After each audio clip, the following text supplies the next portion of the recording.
Uh, so, sir, I think we can start now. So, I will initiate with giving proper introduction for sir. So, sir is currently an assistant professor in Department of CSE at BIT Mesra Jaipur campus. He is a complete academic with a strong background in blockchain technology, IoT security, and cyber forensics. Sir hold a PhD from MNIT, where his research focused on developing a secure framework for IoT using blockchain technology. Throughout his career, Sir has worked with several prestigious government institutions, including MNIT Jaipur and IIIT Kota. He is also a member of professional organizations such as IEEE and IEEE Computer Society and SCRS Society. Sir is recognized expert in his field, holding a patent for blockchain and IoT-based electronics healthcare record device. His work is widely published in international journals and has presented papers at numerous conferences. He is also a viewer and TPC member for various conferences. So, handing over to you, sir, for further proceedings. So thank you, Agam, for such a nice introduction. And your management is literally very good, and scheduling the sessions and everything you are managing very well. So thank you once again. And thank you, the AICT team and Dr. Mustaq Ahmed for giving me this opportunity to give a session in this FDP sponsored by AICT and ICT. So for the today's session, our topic is like cloud security that covers cloud governance, risk, and compliances. So, Agam, is this completely visible and audible now, or Sir, is there? sir, we are able to see the first slide, the cloud Yeah, security, yeah, cloud yeah, governance. yeah, yes, yes. So, I think I have to stop the video and then. Now I think it's fine now. Yes, sir, it is fine. Yeah. So for today's session, our basically this FDP is related to the cloud analysis and the security. So in this session, we will cover some aspects of the cloud security, where we will discuss cloud governance, what are the risks associated with these clouds, and how the compliances are applicable for these cloud security. So before moving towards toward the cloud security, first we have to understand what is the cloud and how it cloud works. What are the feature of the cloud? So basically, the cloud computing is kind of stuff where three types of services: IaaS, PaaS, and SaaS. Three type of services are provided by the cloud. So I will briefly cover these content because I think this has been covered in some earlier sessions about the basic cloud computing and introduction about the cloud computing. So in this we will understand the cloud computing, then shared responsibility model, then cloud security, and the cloud landscape. So in cloud computing, we'll discuss what is the cloud computing, how it works, and in shared responsibility model, we will discuss that what is the responsibility of the customer as well as the service provider in terms of providing the security to the cloud. So then we will discuss some case studies related to these shared responsibility model, also known as SRM, and there will be some there are some security principles related to the cloud, like as there is standard CIA triad that also applicable for another cloud security applications. There will be zero trust security model, defense in depth, and after that the cloud security landscape. So next is like what is the cloud computing and what are the characteristics of the cloud computing and why we use this cloud and what are the challenges when we use this cloud computing. So as shown in the diagram here, so basically cloud is like some storage that is shared with the multiple parties, and we opt those cloud for different type of services. So as shown in diagram, there is the client infrastructure, and that is connected. This cloud is connected via internet, and these are the services over the cloud. So there should be services are like there are applications, there are storage, there is infrastructure, there is network. So these are the services over the cloud. So client access these features over the cloud, and the cloud should be managed, and there should be secured in terms of the cloud applications should be secured the data which we store over this over the storage or over this cloud, that should be secure. And if we are using any application, then working with that application, the data should be secure. So what is the benefit to use these what is the benefit to use these clouds are like? Either we have to either we have to install each and every component at our own site, like bulky servers, software, or we can rent these services from the cloud itself. So basically, software as a service, there are three types of services provided by the clouds. First one is software, second one is platform, and third one is the infrastructure. So software as a service, also known as SaaS. So basically, we rent the software from the cloud. So these services, software are provided by the service provider, and that those software are like if we are using any software over the internet, like Microsoft 365, Zoom, MATLAB. So rather than buying entire software on our own machine, we use this software using the cloud method. So we have our username, password access to access these softwares. So instead of installing entire software on our machine, because in some time to install the heavy software on our machine is typically cost, it may be very higher cost. So we use directly these softwares over the cloud. So second one is platform as a service. So also we can opt and we can use any platform over the cloud. So platforms are like if we use any platform to develop any application. So there is platform that provides us the compilation, deployment of that application, then machine code, etc., dependency files, all will be over the cloud, and we use those platforms directly to develop our applications. So rather than setting up entire platform on our machine, we use directly cloud platform as a service. Platform as a service. Next is infrastructure as a service. So in infrastructure as a service, there is everything like storage, networking, application, platform, everything will be there. We configure those parameters, like if how much amount we need for the storage, how much of the bandwidth capacity we need, how much resources we need. So we configure, we submit all our requirement to the cloud, and then we reserve those resources over the cloud, and then we use those resources over the internet. So this one is kind of virtualization of entire machine. So a complete infrastructure or a machine runs over the internet. We for these any type of these services, we use good quality of internet services. So what are the benefits to use these cloud services are like? First one is the faster deployment. So if we install any software, if we use software as a service, so for these we have to, every time we have to install the softwares on our machine, and then we have, that takes some time, and our machines may be with the limited computation and limited memory storage. So deployment of those software on our machine is typically harder. So if we use the cloud, then we can fastly deploy our code on the machine, or we can use those machine fastly. So this cloud services are also are cost effective in terms of finance. So if we buy entire software for a, if we need any software for 1 month or 2 days or 3 days, so buying that software for lifetime, that is much expensive. So we use those softwares over the internet itself. So this cost efficiency in terms of software, as well as in terms of also in terms of hardware also. So if there is any AI related task, and we need the GPU for those tasks or higher computation devices for those tasks, so we have to buy those hardware also. And for the one time or for a specific time period, if we need those hardware, so buying that hardware is again maybe the costlier. So cloud is the efficient way to use cost effective way to use the expensive hardwares instead of buying the hardware. So scalability is also one more advantages of the cloud computing. So using this cloud computing,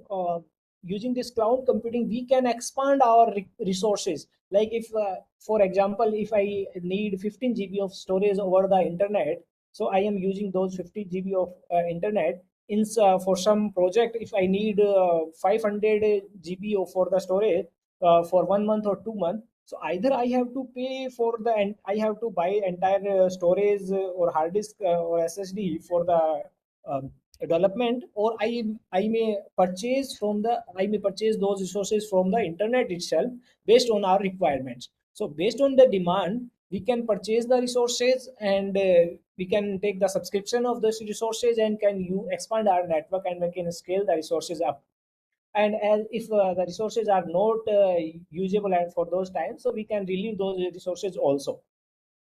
So security and reliability is like one more aspects one more aspects. It may be the benefit and also maybe the challenge. Both are there. So security, like cloud services, cloud provides better security because they applies better compliances to provide the secure storage services, any type of cloud service. So there are standard protocols, frameworks are there. Those provides the standard security. So this is one benefit in terms of security. But when we store our data over the cloud, then security is major aspects.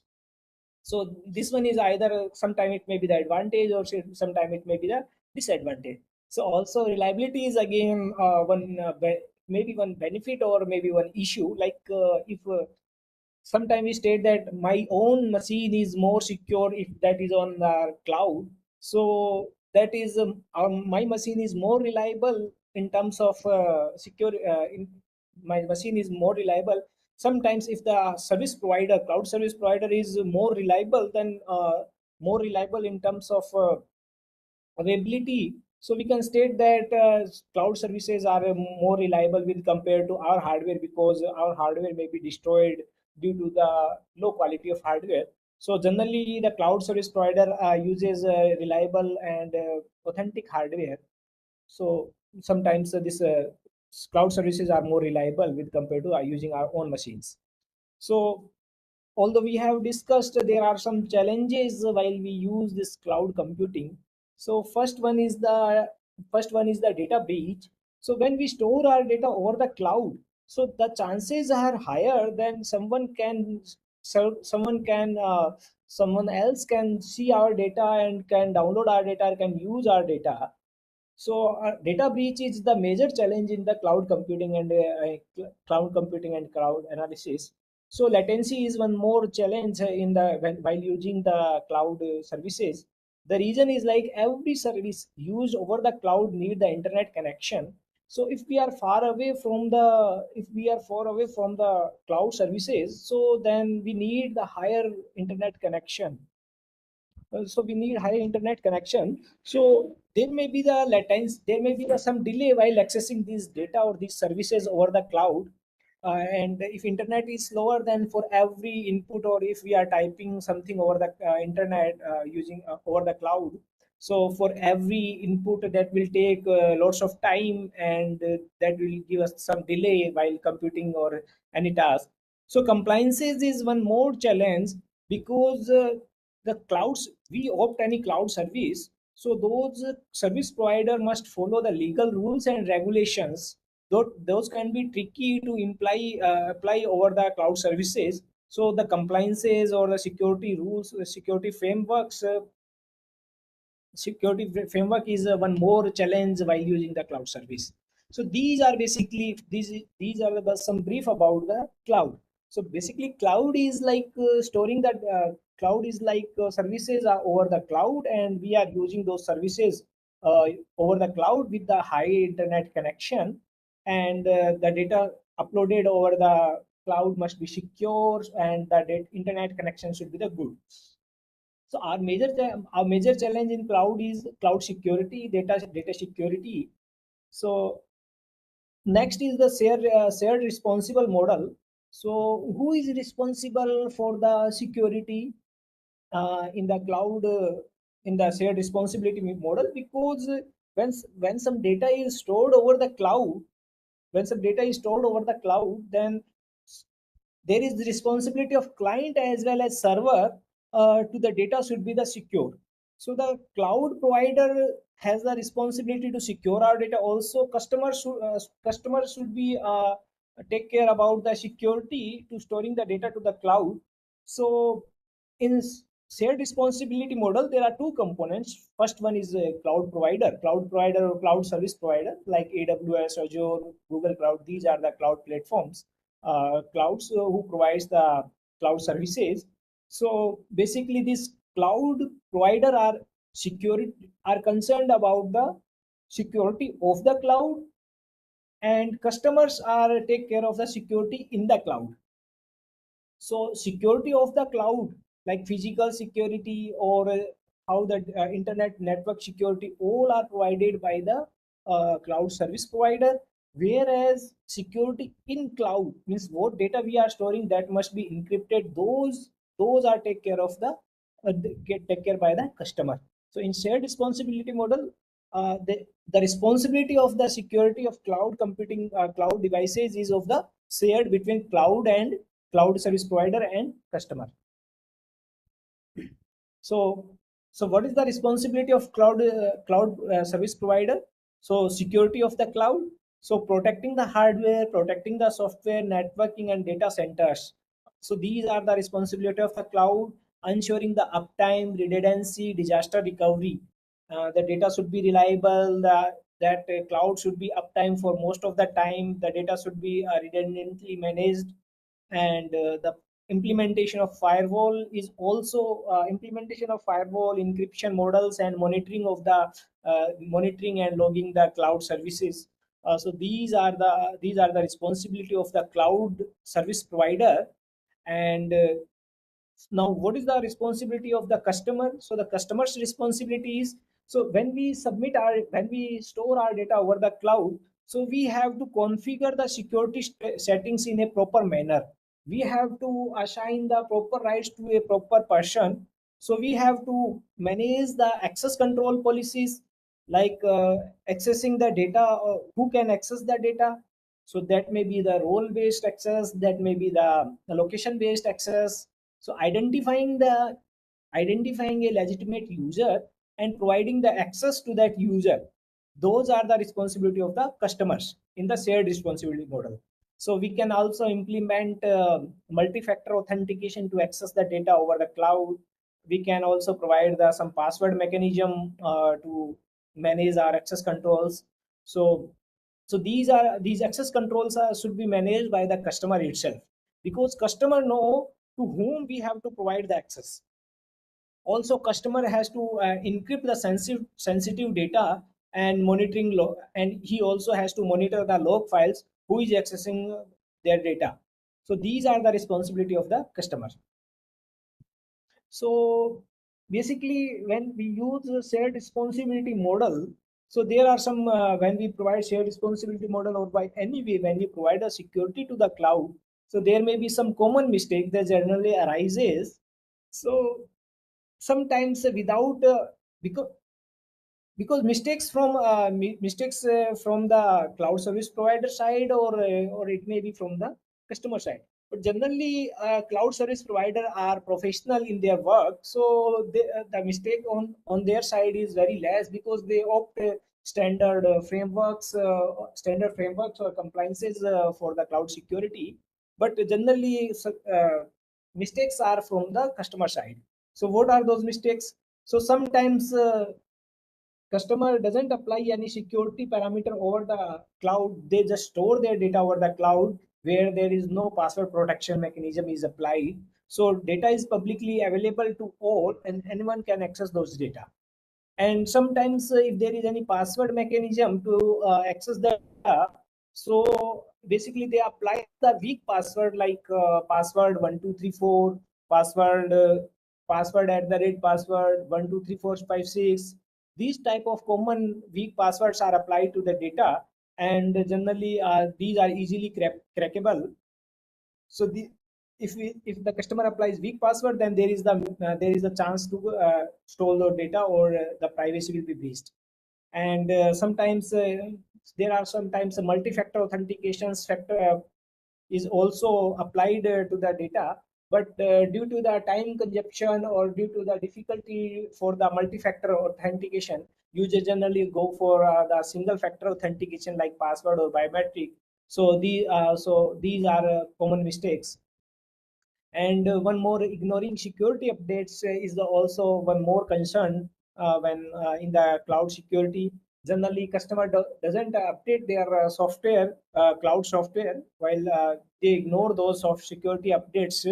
So these are again one more concern in more common mistake in the cloud security. So how to secure these cloud services, like either a storage or a software or platform or infrastructure? So basically, there are three key concepts. First one is we have to follow the CIA tried. We have to follow zero trust model, and we have to follow defense in depth. So first one is the CIA tried. So CIA tried, basically the full form of CIA is confidentiality, integrity, and the availability. So confidentiality basically states like data should be confidential. So how the data can be confidential? So only authenticate users are authorized to access those data. So we have to prevent the unauthorized access of the data. So in this way, so how we can first, how to authenticate the users? So there will be some credential mechanism that will be there to access the data. So the credential mechanisms are like username, password will be there to access those data. And on the base, after the validating the user, we have to authorize those users to access the data over the cloud. So one more, next is integrity. So integrity means the data should be unchanged, remains unchanged, and must be unaltered and must be accurate. Integrity should be maintained throughout the time span. And next one is the availability. So data should be available to the legitimate user. Legitimate here, who is the legitimate user?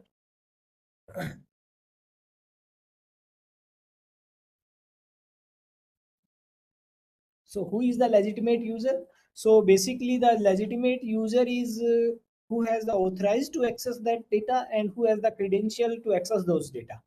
So data should be available to the authorized users throughout the entire time, and that should be accessible and that should be operational. So if the data is confidential and integrity is maintained and the data is available, so in if all these properties are fulfilled, so we can state that our cloud is secure. So how to so there is a one model that is known as zero trust security model. So zero trust security model is like in, as name suggests, uh, zero trust over the user. So there is no trust, there is the no trust over the user every time the user or the client or the customer. So every time the user has to show their identity before accessing the data. So first they have to show their IDs. IDs are like credentials or tokens to access those data. When the identities are shown by the users, so first the identities are verified by the cloud services. So there are some servers, there are some authentication server over the cloud who authenticate the validate the users. If that users are if the users are legitimate, in those cases assign grant access to the cloud services. So least privilege is the one more aspect of the zero trust model. So we have to means we have to ensure that the minimal rights or that only the required rights are provided to the customer itself. It's not like providing the full rights. If that has the access to the cloud, to any user, we can't provide the full rights. So we have to use least privilege model in which minimal access rights are provided to ensure the better security. And next one is the continuous monitoring. So in continuous monitoring in zero trust model, if we give the right to any person, access right to any person, so then we have to that's monitor those access or those persons, like what they are doing with their rights. So this one is the continuous monitoring helps in to analyzing is there means the person should do the legitimate activities or authorized activity only. So also the continuous monitoring help in zero trust security model. So providing the security over the cloud, there are multiple security layer for the protection. So we have discussed the security over the cloud, that is the data security. So there are network security is also major concern. Network security, identity security, and data security. So in network security, the firewall should be applicable over the cloud so that the DOS attack, distributed denial of service attack can't be happen over the cloud. And there should be proper implementation of VPNs, virtual private network, to block the unauthorized access. So firewall and VPNs both works to block unauthorized access, because they can down our server, they can down cloud servers. So the role of this implementation of firewall and VPN is of the cloud service provider. So identity security should be there, like multi-factor authentication should be there. So multi-factor authentication is like there are multiple levels of the authentication while accessing the cloud server. Like first authentication for example of multi-factor authentication is like when a first user has to input their username and then respective passwords to access those data or those cloud services. After that, a mobile authentication or second layer of authentication like OTP authentication may be there, or any email notification to access those data may be there. So these are the multi-factor authentications. So identity should be verified, and identity should be managed, and the identity should be managed for each and every user. And we have to apply some data security. So in data security, data should be encrypted using the any authenticate any legitimate encryption algorithm. So either you may use DES, triple DES, AES. There are lots of advanced encryption algos over the cloud. So you can opt any encryption algorithm according to your requirement. When we use any encryption algorithm, so for encrypting the data, that takes lots of time to encrypt the entire data. So according to our requirement, we can choose our encryption algorithm. If the time is priority, then we can choose those type of encryption algorithm who takes the lesser time. And if the time is not so much prioritized, in that case, uh, we can use if the data is more data has to be kept private in more confidential manner, then advanced encryption algo can be implemented. So at time to time there should be backup, and those backups should be at the time to time that there should be proper data backup to secure our data. So in identity security, there is identity access management, also known as IAM. So identity and access management is like so when we access any cloud service, then we need our username and password. We need our username and password to access those data. So there are digital identity. So there are our digital identities are there. We produce those digital identities over the to the cloud services. Though those identities are stored over the cloud. So when we produce our digital identity, then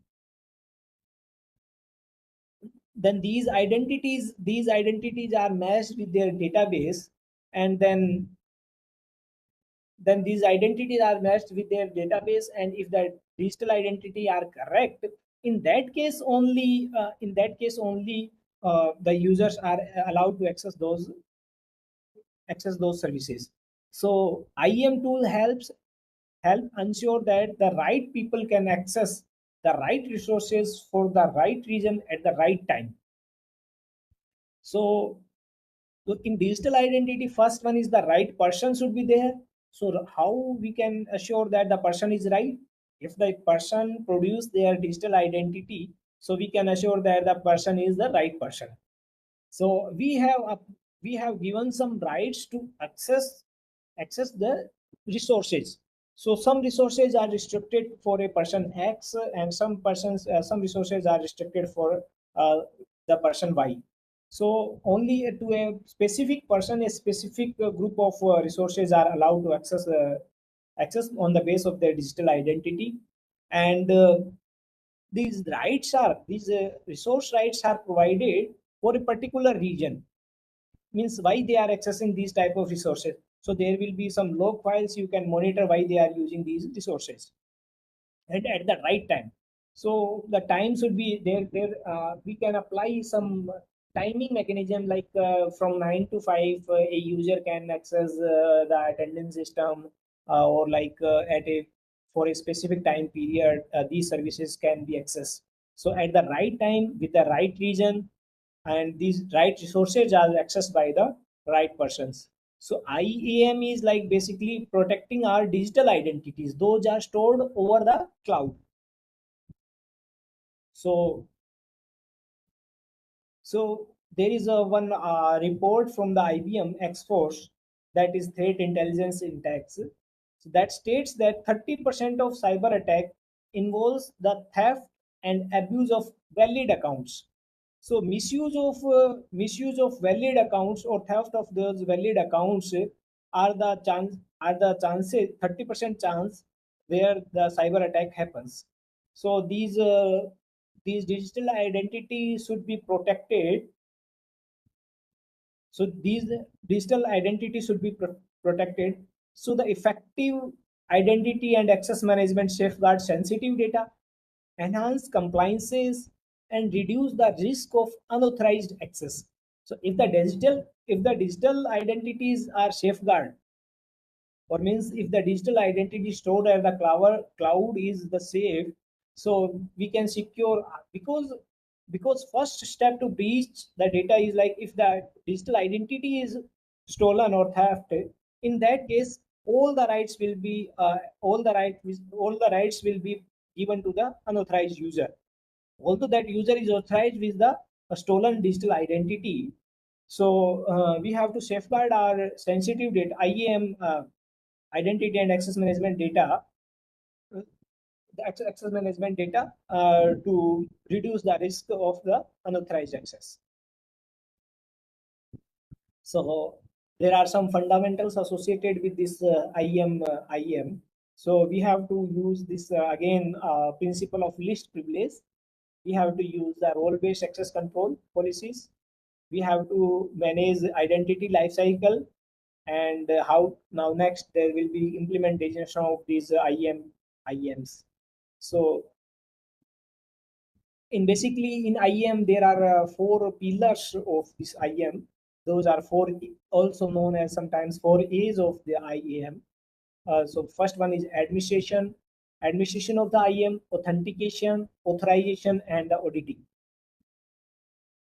So identity administration is like there is one also known as identity management or identity lifecycle management.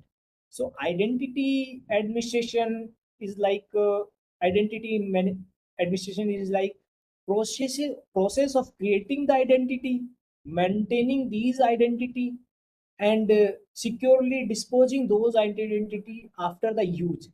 For example, if any person join a organization, so first we have to means the identity administrator has to create or give the rights to access those organizations cloud. So first the cloud process, the identity digital identity will be created. After that, the maintenance of those identity will be done by this administrator. Means what are the privileges are given to those new joining person, and if that person leaves that organization, then again securely disposing of that user should be there. Means if that has official email IDs, then that email ID should be blocked or that should be regularly monitored. So how to maintain, how to administrate those digital identities. So organization first need to know who and what is in their system. Means how many persons are there or how many services are there, those are accessing their cloud services. So those persons or those clients are maybe either it may be a human or it may be a non-human. So non-human, like if there is any hardware device that is accessing organization resources, so that is non-human device. If there is any person that has the rights or like username, password, and credentials, so that will be the human. So first we have to identify who and what is in their system. So then we have to assign the specific attribute to each and every attribute, every entity. So who is to whom we have to provide some specific rights, and to which machine we have to provide these specific rights. So how to access, what are the credentials? So credentials are like a username and password will be there. There may be some job titles like for any organization, like accounts department can do these type of tasks, teaching department can do these type of tasks, admin can do this type of tasks. So on the basis of their job titles, we have to assign a specific right to a particular group. So these entire digital identities has to be stored on the central database or central directory. So where these entire digital identities are stored with their respective username and the password. We can also register some hardware device over the cloud services, means using these specific hardware number. These specific registered hardware can access the resources also. So this hardware is also will be the part of our identity. So authentication. So after digitally managing, creating the account of a person or a device, this device authentication process should be there. So in the authentication process, first authentication process, first the user has to be verified. User has to produce their credentials, and these credentials are given to the cloud services, to access the cloud resources. So these credentials are known as the authentication factor. So to watch their identity, so if there is human, that has to be input the username and password, or it may be a biometric fingerprint scanning, uh, biometric fingerprint scanning. So there may be some also RFID card also may be there. If any organization provides the RFID card to access the resources, so that is also authenticate. That is also maybe one authentication factor to access the cloud services. So next is non-human user has to also produce their digital identity. So for non-human users, digital identities will be like their digital certificates, that those are provided. These digital certificates are provided by the cloud services or certification authority who provides the digital certificate to the non-human user. They provides these certificates to access the cloud services. So this IAM system checks the credential against their central databases. If the data is this credential are matched with their database, then the specific assigned or defined rights or accesses are granted to the that specific person. So in the basically password is the in credential method. If we provide the password, so this the password is basically the most one of the weakest factor, authentication factor, because password may be stolen. So this one is basic form of authentication. So instead of using single password, we have to use two-factor authentication or multi-factor authentication. So two-factor authentication is like password along with the OTP method, or OTP received or mail, or the telephone mail or the phone, or it may be any RFID also may be there. for the second factor authentication. So these multi-factor authentication or two factor authentication are the advanced authentication factors are more stronger with compared to the passwords. So there is one more concept, the principle of that least privilege. So we have already discussed this least privilege principle. So the least privilege, as name suggests, least privilege. So we have to minimize the rights when giving the privilege to any user. So only giving the rights of the necessary actions to be performed without with the minimizing the potential security risks. So if we minimize the access rights, then we are also minimizing the potential security risk, because if we increase the rights if we increase the rights or access rights for accessing their resources, so risk may be the higher.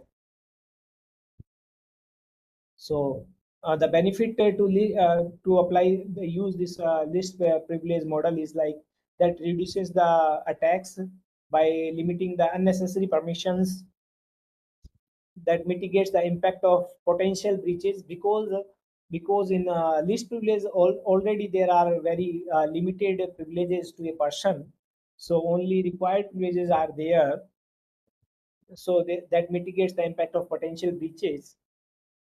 So one more is enhanced compliances with the security standards.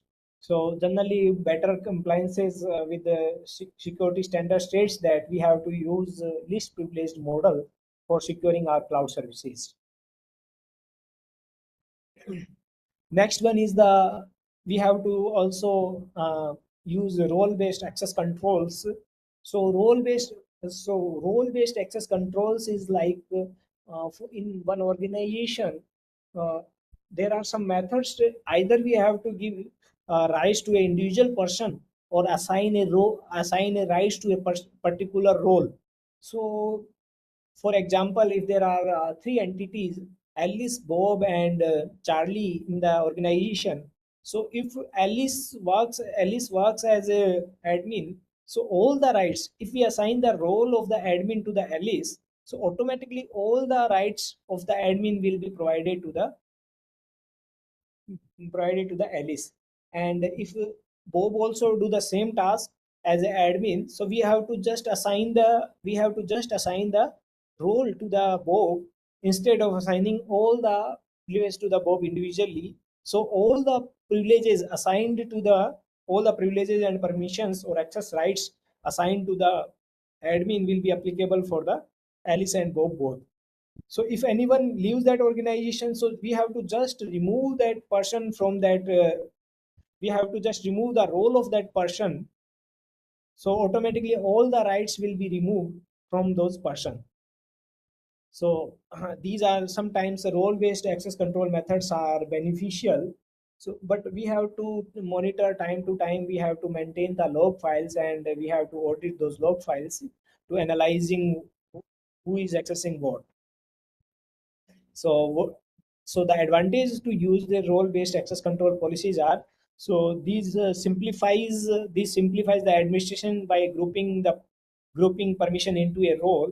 So we for any educational or institute, if we talk about the educational institute, so there are several groups like student group, faculty group, account group, examination group, admin group. So there are different type of groups at different level, so all the student has the same type of privileges, so we have to just assign the students to a student role, and we have to manage only the role, means student what a student can do, rather than managing each and every student rather than managing each and every student, we have to just monitor that this one is a student and these are the privileges to the student.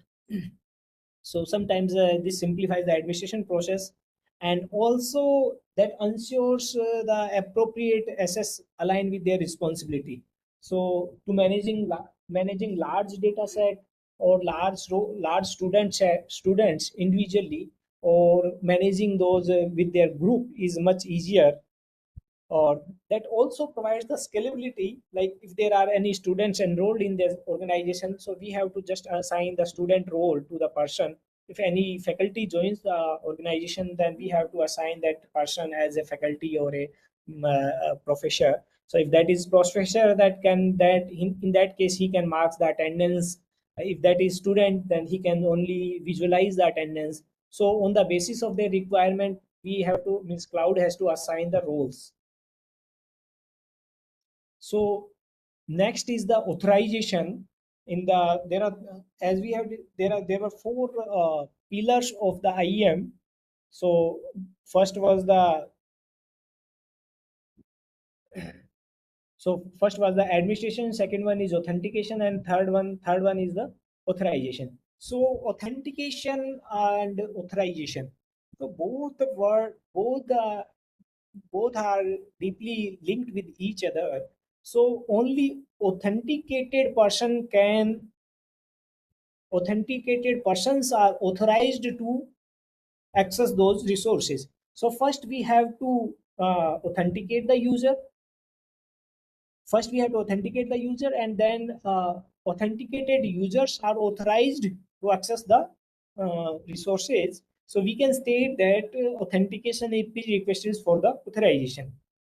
So for the authorization, the person should be authenticated. So if first there will be administration who manages their digital identity. Then these digital identities are produced by the clients or the customers. The process will be the authentication of the person. When the person is authenticated, then those are the authorized to access the data, authorized to access the resources. Next one is the fourth pillar of IAM is the auditing. So only authorized person has to be access the data. So how to assure that the only authorized persons are accessing the data? So the method is like we have to apply the auditing mechanism, in which when any customer or any user access the cloud service, so on every click or every access there will be one log file. So there will be, for every access there will be one log file. So we have to analyze those log files, or track the activities of that user. What is he doing with their rights? So if there is any malicious activity found in the auditing process, so we have to resolve that issue. Means we have to limit the rights of that user.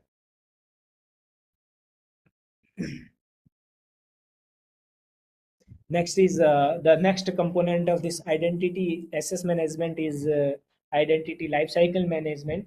So the entire life cycle of this identity management is like, first we have to create the user. Then user will timely access the resources. After creating the user, there will be deletion of the user will be there. So that are the like in the three stages. First one is the provisioning or creating the accounts of the user and assigning the access rights to the new user accounts. And then there will be second step is maintenance step, in which the identity regularly identity database are managed, updated according to the requirements, and the access rights are modified according if there is a role change of the user. After completion of the task, or after the completion of the task, there should be a deprovisioning or the deletion of the user. So we means like here the cloud service provider has to remove the privilege rights from the user and has to delete that digital entity from their database. So so this the benefit of this identity lifecycle management is we have the maintained up to date maintained access control policies and access control rights. We have we when we delete the digital account, then we reduce associated with these orphaned accounts, because unused accounts or some unused accounts, or when a customer leave the organization, in that case deleting that account. So doing these type of tasks we are removing these orphaned accounts, and the risk will also be reduced. And these are the part of compliances. So we support compliances through a proper access oversighting.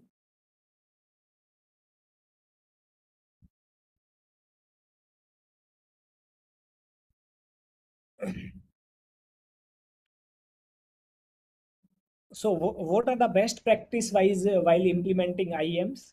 So best practices are like regularly reviewing and auditing the access rights, implementing we have to implement the multi-factor authentication for authentication for enhanced security, and we have to educate our employees or the service provider employees on the security policies regularly on the regular basis. We have to provide the training sessions to all the employees for these technical sessions, like reviewing and auditing these access rights. So these are the common best practice while managing the uh, identity and access management. So we have discussed that what is the identity access management.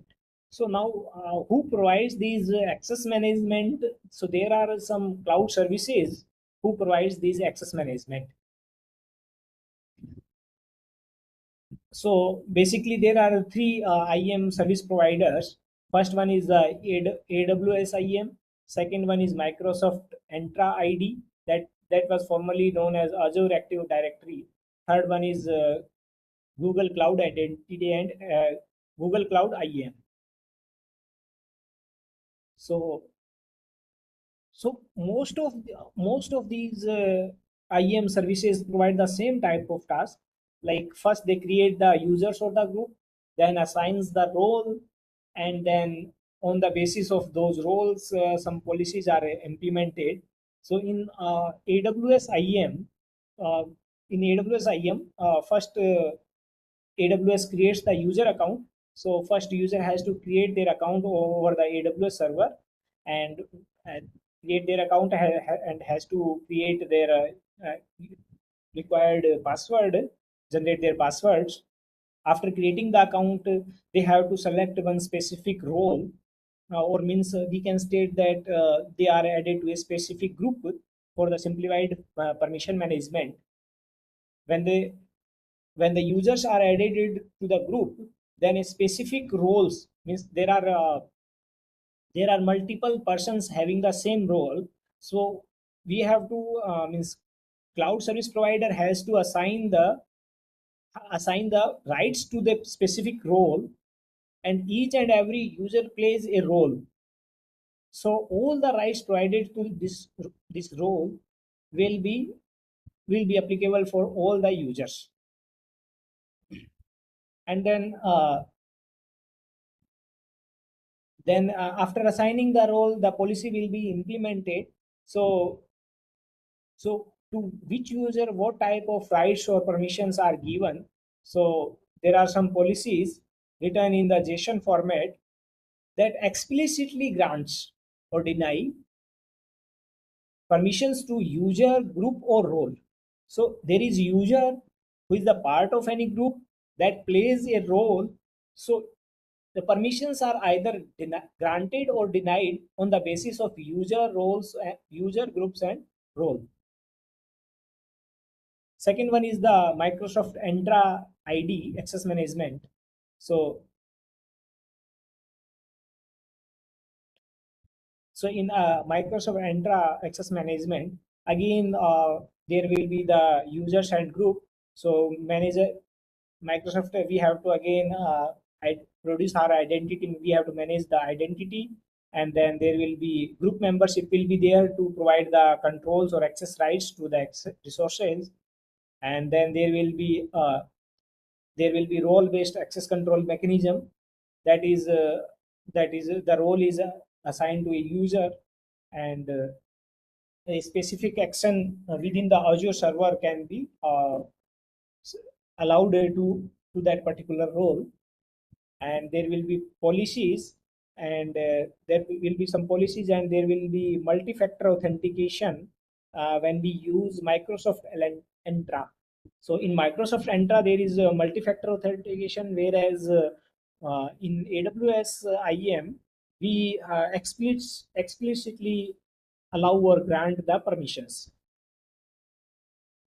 So in Microsoft Entra, there is also a user-based access control. Location-based access control may be also there. Third one is the third IAM tool is Google Cloud. So this Google Cloud also provides the access, provides the rights to access their resources. So there are storage services provided by storage or platform services are also provided by the Google Cloud. So roles are defined. Roles are assigned to the users, and a specific set of permissions are assigned to those roles. So basically, as a conclusion part, so basically there will be user and groups. Those are the part of there are users. Those are the part of groups, and these groups are the part. These groups plays as a role. So role has the permission rights to access the cloud services. So there are some policies. So policies may be like how to manage this digital identity, and what are the authentication factors while providing their credentials, either multi-factor authentication or single factor authentication, or the role-based access control policies. So there may be least privileged policies. So all will be the activities of this IAM, and after the IAM there will be regular audits and regular auditing and updating the policies and roles of the user to enhance the security. Next one is the federated identity and the single sign-on. So now in the federated identity, that allows user to access multiple applications across different organizations using a single set of credentials. That is like in nowadays when we access any website or any resource, then they ask about the Google authenticate using their Google password, Google username and password. So these type of activities are the part of the federated identity, where multiple applications or multiple resources are allowed to access using a single set of credential. So here single set of credential is the Google, who provides their tokens to access the this one is federated identity. So Google is the single set of credentials used to access multiple applications from the different across the different organizations also. Whereas single sign-on is in the single sign-on, we access the multiple applications using a single username password within a single domain. So the example of single sign-on or SSO ID, that is kind of SSO ID. So if you are from the Rajasthan itself, you know better about the SSO ID. So there is single SSO ID, username and password. So with that single username password, you can do multiple tasks of the Rajasthan state government. So that is single sign-on. So there is one pair of username and password, and for accessing multiple applications over a single domain. So here in single sign-on, the domain is single, whereas in federated identity, there are multiple different domains or different applications. In both the cases, there are multiple applications, but in federated, these applications are over the multiple organizations. Where these applications in single sign-on, multiple applications are related to a single domain. And here, using a single set of credentials provided by a third party. So here, single set of credentials provided by the Google itself. We have used our Google account to access different applications, whereas in single sign-on, we have to create our username and password on that same domain, and we have After that, we can access the multiple applications of the same domain.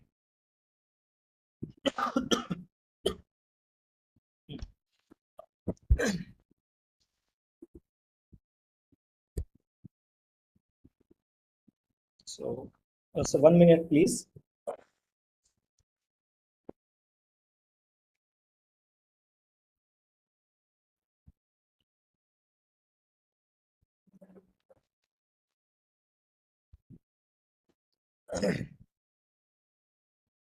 So to all participants, is there any doubt or any issue, or we should continue further? Participants, if you are having any queries, you can put up in chat box. We will convey the message.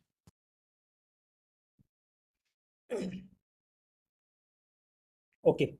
So now next is so protocols. Those are facilitating federated identity and the SSO identity. So we have discussed federated identity and the single sign-on ID. So federated is like Google provides the federated identity for accessing multiple level of sorry, accessing multiple applications over different domains, whereas SSO is multiple applications on the single domain.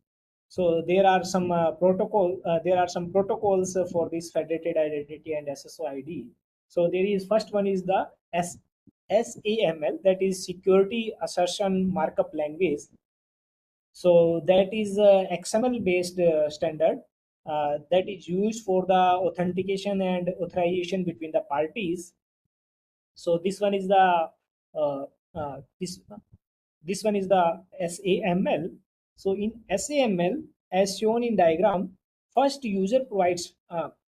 We are discussing about uh, the federated identity and single sign-on identity. So we are more interested who is providing this identity. So first user produces in SAML, user produces their identity to the cloud, and these identities are managed by SAML identity provider. So when user gives the username and password, so these requests are redirected to the SAML server. We can say this one is the SAML server or SAML identity provider. So we forward all the requests to this SAML identity provider. So SAML identity provider gives the display login page to enter the user to enter their credential. So user put their credential on their mobile phone, and these credentials are forwarded to the dataset where IAM are stored. So the role of IAM is to managing the data, to managing the digital identity. Those are stored over the database. So if the identity matches with their database, then this sends the verification. This sends the verification status. They send from the database. They verifies the status. If the status is verified, they the identities this SAML identity providers send the SAML response to the service provider that this user is identified by this SAML identity provider using their database. Okay, so this one is the task of SAML identity provider, and this SAML identity provider verifies the user and provides the response message to the server that this one is user is authenticate. You can grant the rights to access the resources. So this one is SAML, where all the requests are in the form of XML form. So exchanging information of the authentication and authorization between party will be in the form of XML. Second one is OAuth 2.0. So this one is a framework OAuth 2.0. So in OAuth 2.0, for example, again that is again this OAuth 2.0 is identity provider or identity verifier. So in this identity provider, user produces their identity, and these requests again to access any web browser or to access any resource, the user generates the request, and the request generates to the web browser navigates to the web application, and then these requests are forwarded to these uses Microsoft Azure. This OAuth 2.0 uses Microsoft Azure. So these requests are forwarded to the Microsoft Azure, and this browser forward user. So this this user provides user credential to this Microsoft Azure. If this credential are correct, in that case, this Microsoft Azure issues the token. So there is one server who issues the token to this web browser. So now this user produces these token to access these web applications. So first he is giving their credential, and Azure is providing the token on the basis of this credential. And then if the token is received by the web browser, these tokens are produced to the web application. If these tokens again then verified with the Azure, if the token are correct to validate the resources, if the tokens are validated, if the token are correct, in that case, a response will be there from the web application to the web browser and to the finally to the user. So this one is the OAuth 2.0. So this OAuth 2.0 is one framework for controlling that controls the authorization to protect the resources. So there is a Microsoft Azure is the third party application that limits the resource accesses. So this Azure is just providing the access control mechanism. So in OAuth 2.0, there will be multiple actors will be there. So resource owner will be there. There will be one client. There will be authorization server. There will be resource server. So client generates a request. First, client has to authenticate himself using the authorization server. So he gives their credential, and then this authorization server issues the token. So if these tokens are provided to this resource owner, resource owner verifies this token with the authentication server. The token are correct. In that case, the resource server is available to access. So now next is integrating on premises IAM directories with the cloud IAM. So integrating on premises IAM. So the meaning of on premises IAM is like, so first, what is IAM? IAM is identity and access management, where digital identities are stored and managed to access the resources. So these IAMs are on premises, means we have our own infrastructure in which our own physical infrastructure such as server, data center, computation devices.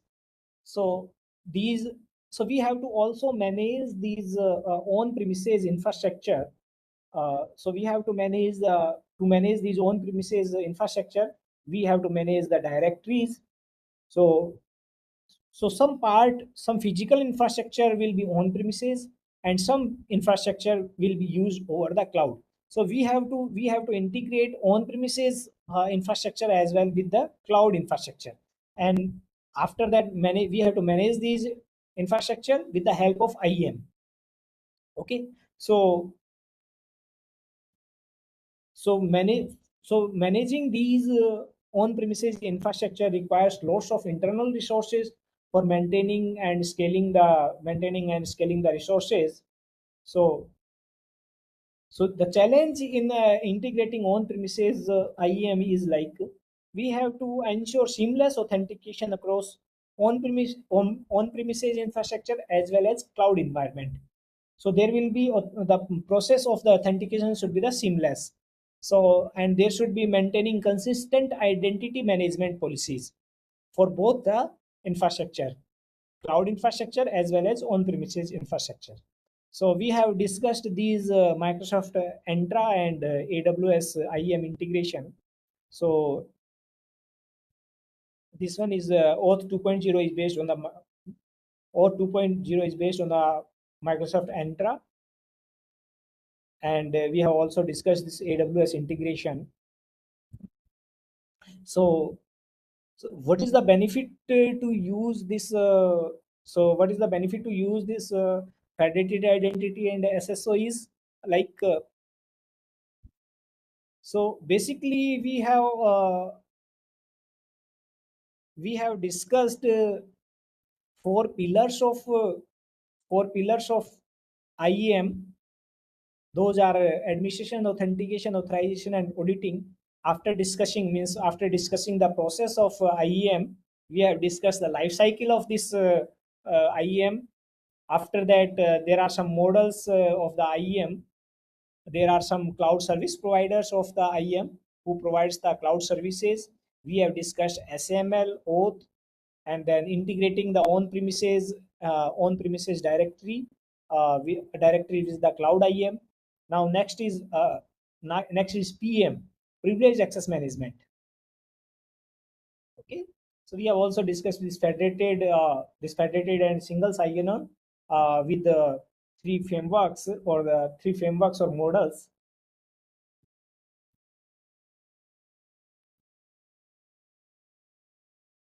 So now the benefit of this federated identity SSO is this enhance the user experience, like that reduce the we have to if we use multiple username and password or multiple credentials for accessing different applications, so that will be very difficult. So this reduces the need of multiple logins and passwords to maintaining these multiple logins and passwords. Also improves the security. Instead of updating each and every password for each and every application, we have to singly we have to update one time username and password that will be updated to all the platforms. And this one also reduces the operational efficiency, because if we use single sign-on or federated identity, so in that case we are using different identity server, IAM server, to manage to manage this access control mechanisms and this credentials. So that reduces the overhead and decrease the administrative cost for the administrative cost when we use this federated identity and SSO identity. So there are some consideration for implementing these IAMs. So which protocol we have to select. So as per our requirement, we have to analyze all the available protocols, either SML, OAuth, or OIDC. Based on the requirement, we have to choose that specific protocol, and that protocol should be compatible between on-premises directory and the cloud IAM services to facilitate seamless integration. So that protocol, the protocol we are opting, that should support on-premises as well as cloud IAM. And we have to opt a protocol that provides the multiple factor or provides the overall better security models for cloud services. So we have to choose a protocol according to our requirement. So these are some considerations we have to check out while opting any IAM protocol. So in identity and access management, there is one more term associated with the this IAM, that is privileged access management. So this privileged access management is just opposite to the least access management. So in least access management, we provide the minimal access rights to a client or to a customer, whereas in privileged access management, we provide the privileged access management to a customer or the client. So a privileged access management, or the we can state this privileged access management are generally admin of the development team, or admin of the development team, as well as the higher administration of that organization. So those works as a those works as a administrative component of those organizations are considered as the privileged access management. So again, there will be some policies for these privileged access management. There will be some tools for the privileged access management, and also there will be some best practice for the implementing this PM. So the PM involves the policies, processes, and tools used to manage and monitor privileged access to critical system and information within the organization. So we have to elevate the permission rights of the privileged accounts. So the privileged account, the permissions and access rights are increased so that they can access multiple types of resources. But the disadvantage of this PM is like, if there is any misuse of those PM accounts, if these is privileged account are compromised, in that case, then can lead to a significant security breach. There will be a lot of security breach with the cloud services. So when I talk when I pronounce cloud services, so in cloud services, all factors will be there. There will be storage, there will be VPN, there will be platform as a service, there will be infrastructure as a service, there will be computation resources, there will be privacy of the data. So cloud services, all the components are associated with the cloud services. So securing administrative account is a very major task for the PM accounts. So we have to again if we are using PAM services, so generally the cyber security attacker generally targets these prime targets. So best practices like for PM management. So although those users are the privileged account, but we have to follow least privilege principle for these privileged accounts. Means that although those users are the privileged users, but in those for those users we have to also follow least privileges. Means we have to assign the minimum only the required permissions to the admin. For PM, multi-factor authentication should be there for each and every case, because privileged accounts are a major concern of the security. If those accounts are stolen, then there may be a major loss with the cloud services. So multi-factor authentication should be there, and there should be regular audits for this PM accounts. If there is any user that has the PM rights, then the frequency of periodic audit should be higher in the PM accounts, because if there is any slight a slight data breach, in that case there will be major loss with the that cloud service. So there are some tools those provides the PM services. So the tools are like CyberArk and Delina. So in CyberArk, that is a tool for securing privileged account, that also monitors the session and also manages the credentials. So the web link for this CyberArk is given here. So the CyberArk is the tool. So where these privileged accounts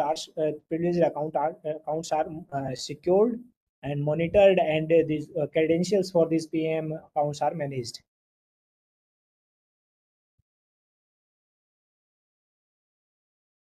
So the CyberArk is a premier tool in all the competitors for the organization seeking robust PM solutions. So most of the organization uses the CyberArk. There is one more tool, Delina, that is a user-friendly tool, that is user-friendly PEM tool that is designed to protect privileged account and automate credential management.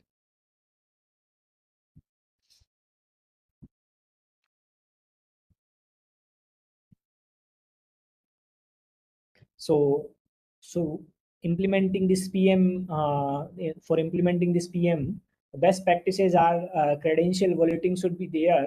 So these PM tools, so these CyberArk or Delina, these PM tools has to store these privileged credentials in the encrypted wallet, in encrypted wallet to prevent this unauthorized access. So session monitoring should be there. So each and every session of the privileged account should be monitored, and if there is any activity, is detect if any type of activity, either the suspicious or non-suspicious. So all the activities are has to be monitored for these PM accounts, and these one more good practice for implement while implementing PM is like just-in-time access. So this just-in-time access is like we have to temporarily provide the rights or accesses to a PM account for reducing the risk associated with the uh, standing privileges. The reason is like if for a longer time or if for a lifetime, if the privileges are granted, so the chances of risk associated with this PM are higher. So temporarily assigning the privilege to a user is the good practice. Again, continuous education or the training to the employees of that cloud services has to be managed. Cloud services and PM services has to be managed, so the training has to be provided to the employees on the security protocols and the importance of this safeguarding the privileged accounts.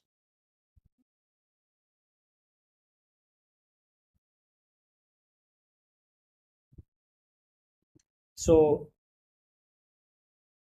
next one is cloud security landscape. So the cloud service landscape is now the final cloud service landscape is the overall security of the cloud, overall security of the cloud computing environment.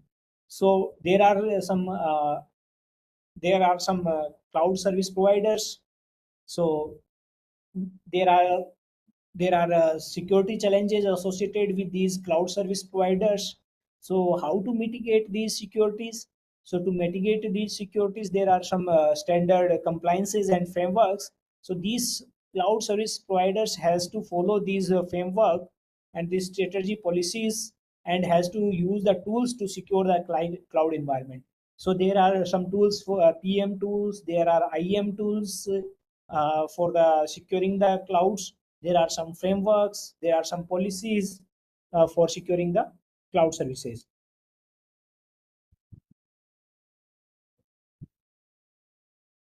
So although we have discussed some dominated player in the cloud service provider, so those are AWS, Microsoft Azure, and Google Cloud Platform. So each and every provider has their significant strength points with some security tools. So in AWS, the strength is like that is flexible WAS services that has the largest market share in terms of cloud services.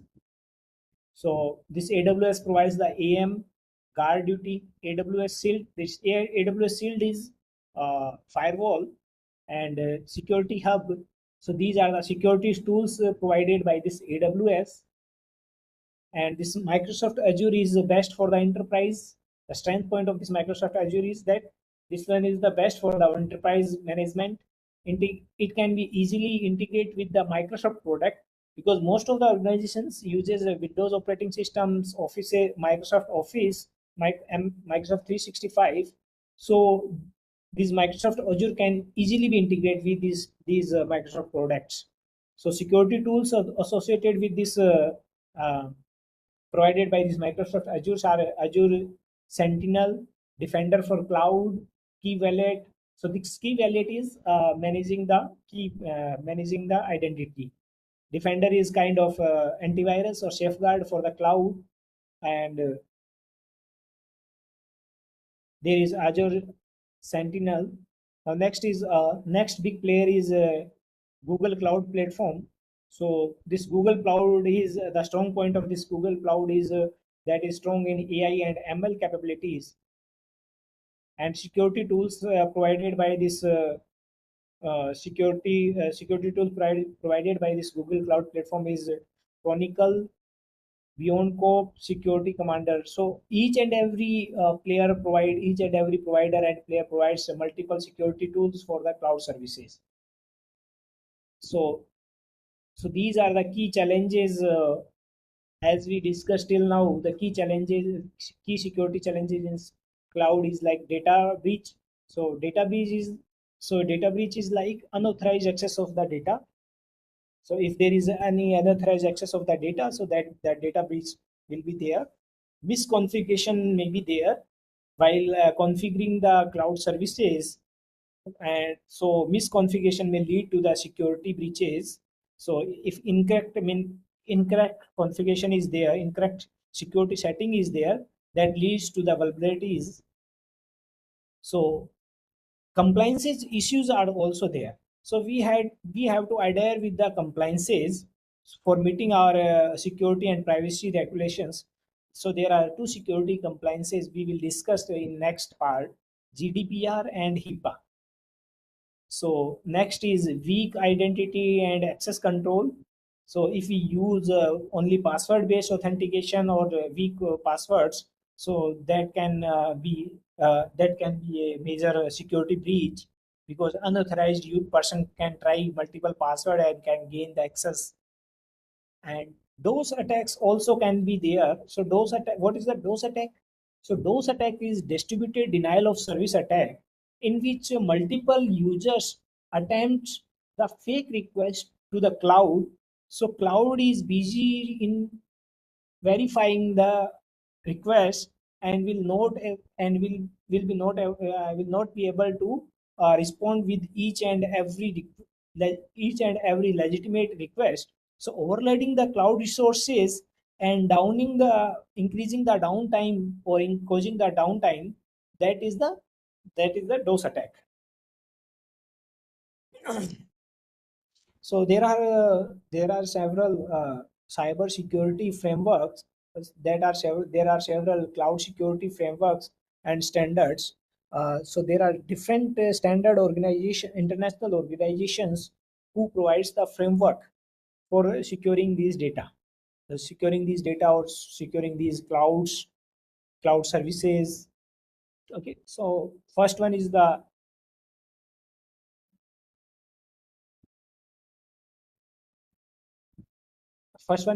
NIST cyber security framework. So this framework provides this framework is used for identifying the threat, after that protecting the threat, then detecting the threat, then responding with the responding if there is any threat is detected, and then recover that threat with applying a policy. So these NIST cybersecurity framework is used by AWS, Azure, and Google Cloud. There is some guidelines, security guidelines, or the international standards like IS. There are two major standards in the cloud security. First one is ISO 27017. Second one is ISO 27018. So the ISO 27017 is the security guideline for cloud service provider and user, whereas this 27018 is for protecting the personal data over the cloud. So how to protect the personal data that is stored over the cloud?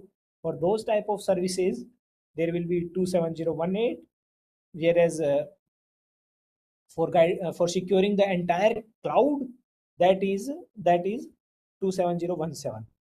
So there are some more frameworks for cloud security. Those are CUS2, that is for securing customer data handled by the service provider. And there are some benchmarks, CIS benchmarks. So the CIS framework, officially the CIS framework is known as critical security controls. That is, there is a 18 prioritized, perspective and simplified cybersecurity best practice from the Center for Internet Security. So this CIS the CIS stands for Center for Internet Security. That is one organization that provides the uh, critical security controls for the personal data.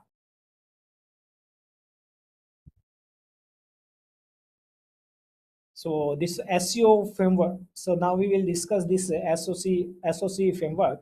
So this SOC framework is a system and organization control framework for the cloud. So there are basically five components. There are five components of the standard that helps the organization to regulate and conduct its information. So in terms of first, in terms of, again, there will be CIA triad.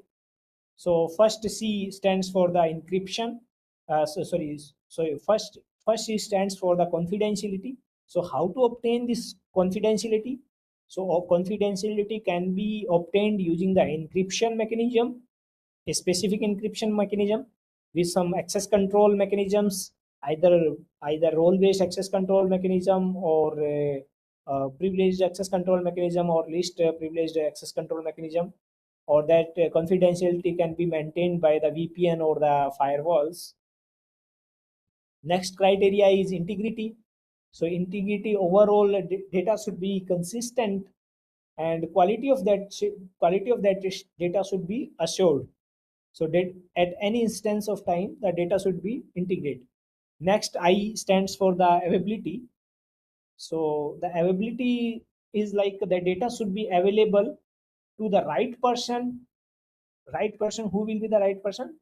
Authorized person, authenticated person, and to the right person, and available to all the times. If there is any disaster at that time, the disaster recovery mechanism should be there, so that data should be easily recovered. So this availability also provides the reliability. If the data is available, so we can state that the data server is the reliable. Next is security and privacy are the, again, these two aspects, security and privacy, are the factors of this confidentiality. So privacy again contains multi-factor authentication, encryption, and access control mechanism. And security of those clouds are like multi-factor authentication, implementation of firewalls, and implementation of VPNs, intrusion detection system should be there. A proper, so this SOC certification, if any cloud service follows this SOC certification, it means that is providing all these five trust service criteria. So these, if any organization state that I follows this SOC2, so it means that is providing these five TCSs, and there will be auditing of these TCSs. Uh, there will be auditing of these all the security parameters, so that this SOC provides this SOC standard provides a peace of mind, because if there is any certificate is given by the organization that this one is this cloud service provider is a SOC compliance enabled, so that we can assure that our data is safe and secure over the cloud. So the conclusion of this cloud security is like there is the responsibility between the cloud and cloud service provider and customer is distinguished.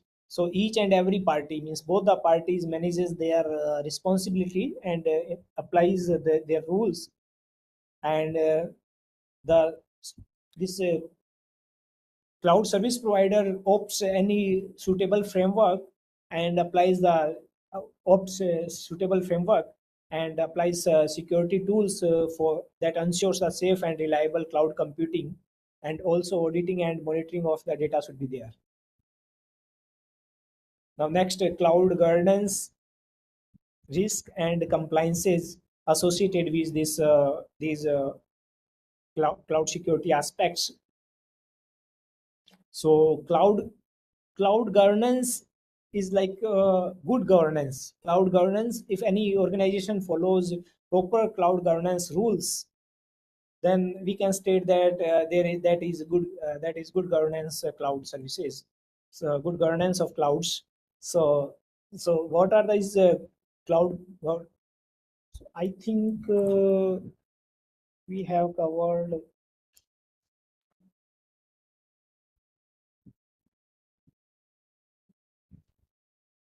So I think I should either standard procedure aligning with the strategies. So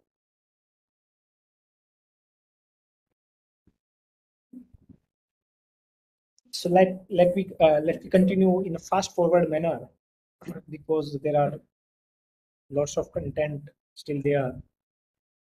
So in this we have divided this part in three major components: cloud governance, risk management and compliances in the clouds, and then the security frameworks, how this niche security framework work, how this CIS work, how this CCM work.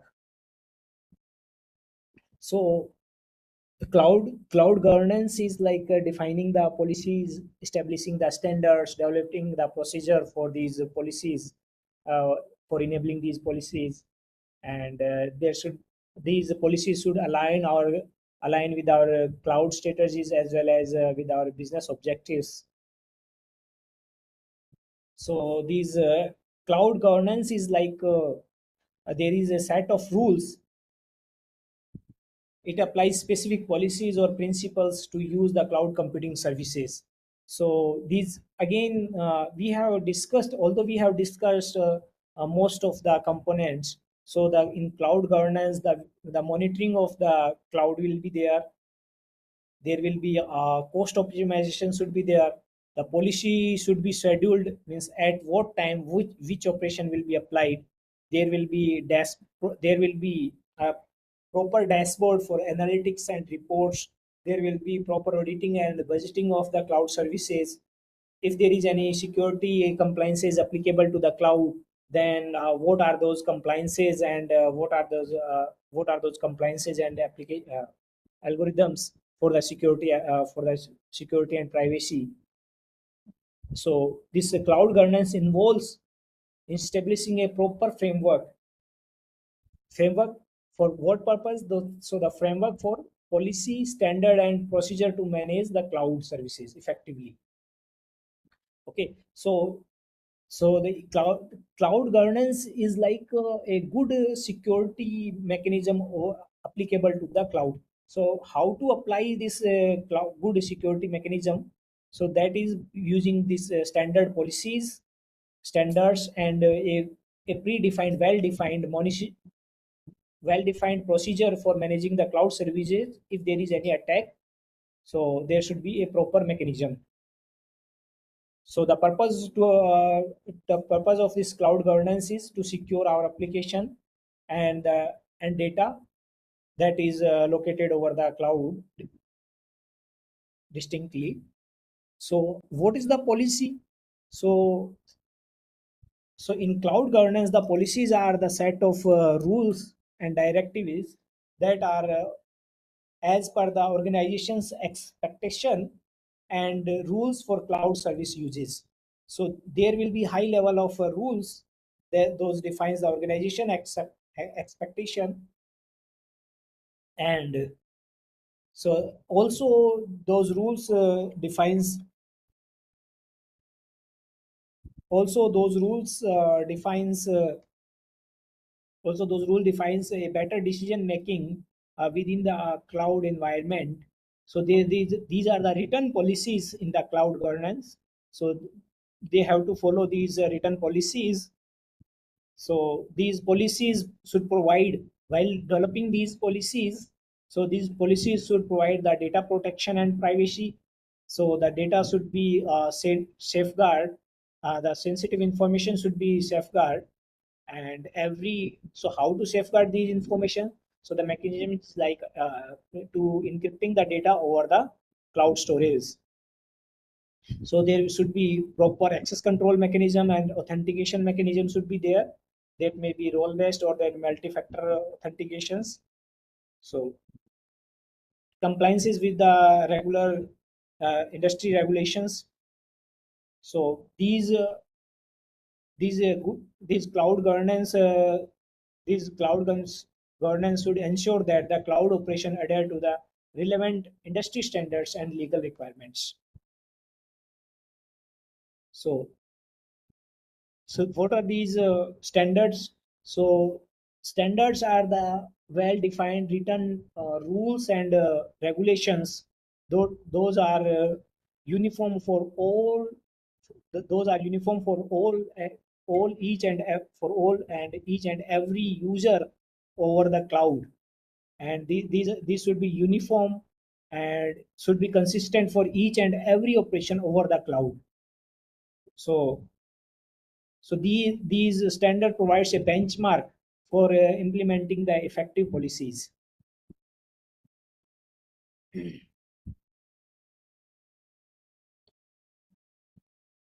So while developing these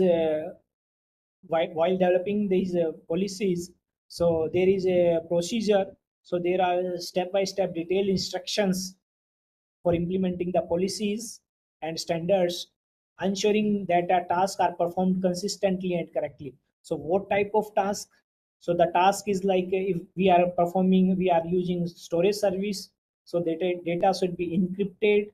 If we are providing any IAM, so the authentication and authorization should be in a proper manner.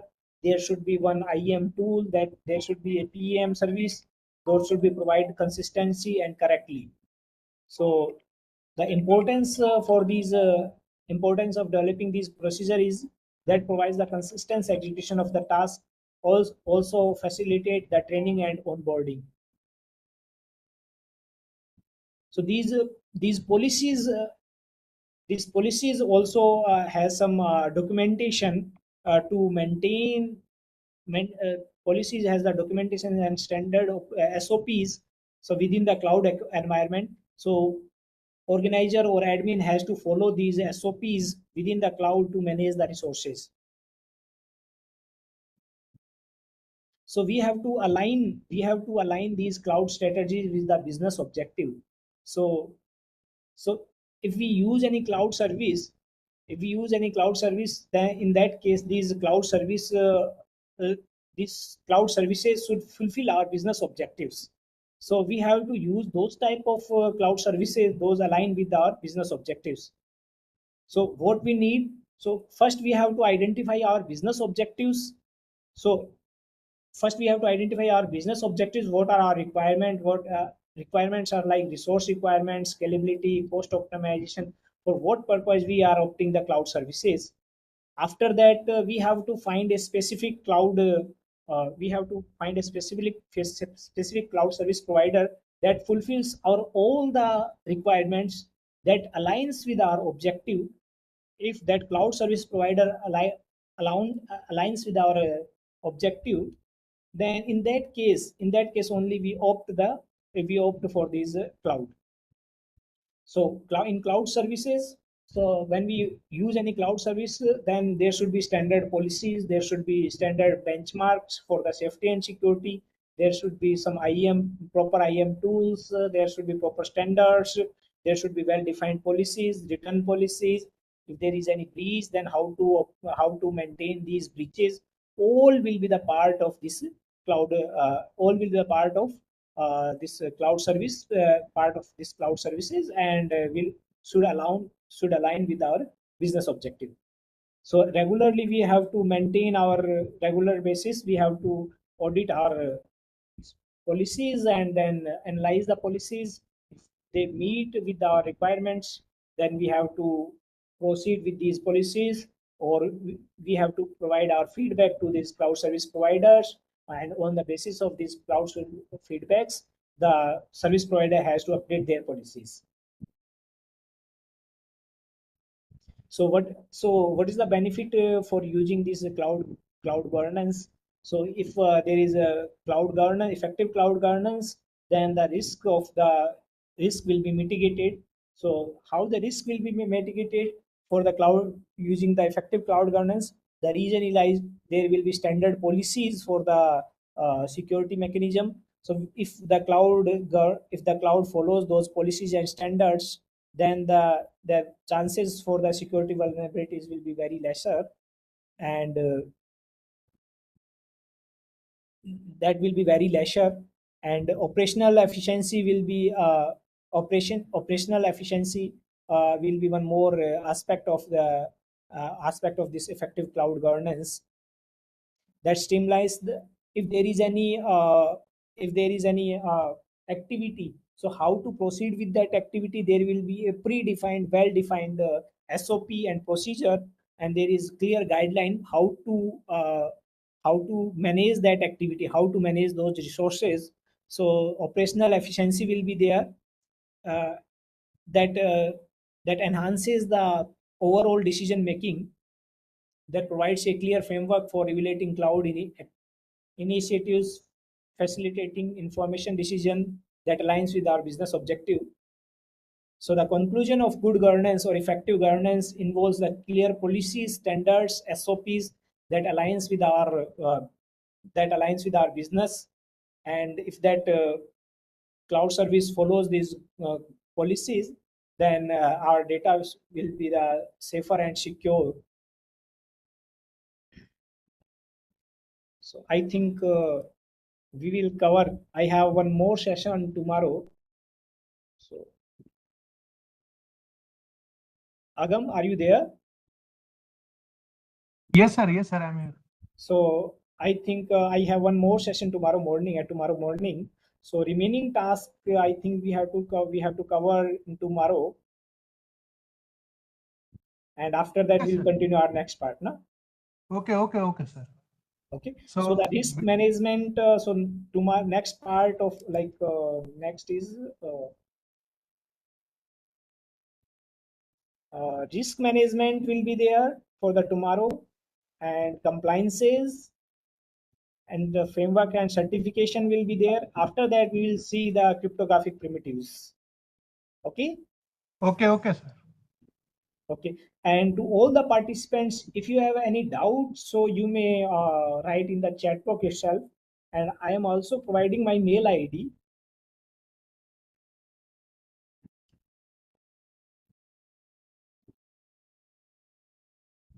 So I think chitendra.goyal@bitmeshra.ac.in.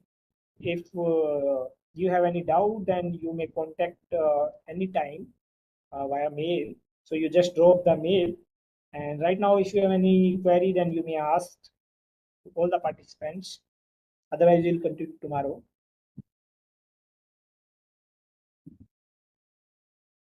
Although this portion is towards more or less towards the theoretical side, so maybe I can understand it may be some slightly uh, less interesting for you.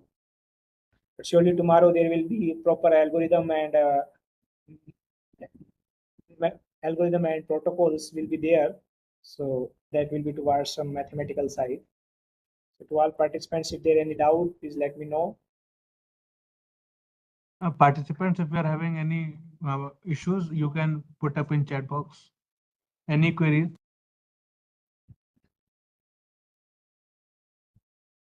Okay, then I think I have to stop now, na? Yes, sir. So I think there are no more queries. So thank you again, sir, for giving such insightful session on cloud governance, and we will continue receiving information from you regarding risk and compliance. So Thank you once again, sir, and thank you for contributing to our FDP. Okay, thank you, Agam. So to the participants, we will be meeting again tomorrow at 9:30 a.m. Tomorrow at 9:30 now? Yes, sir. 9:30. Yes, I'll be there at 9:30. Okay. Okay, sir. Okay.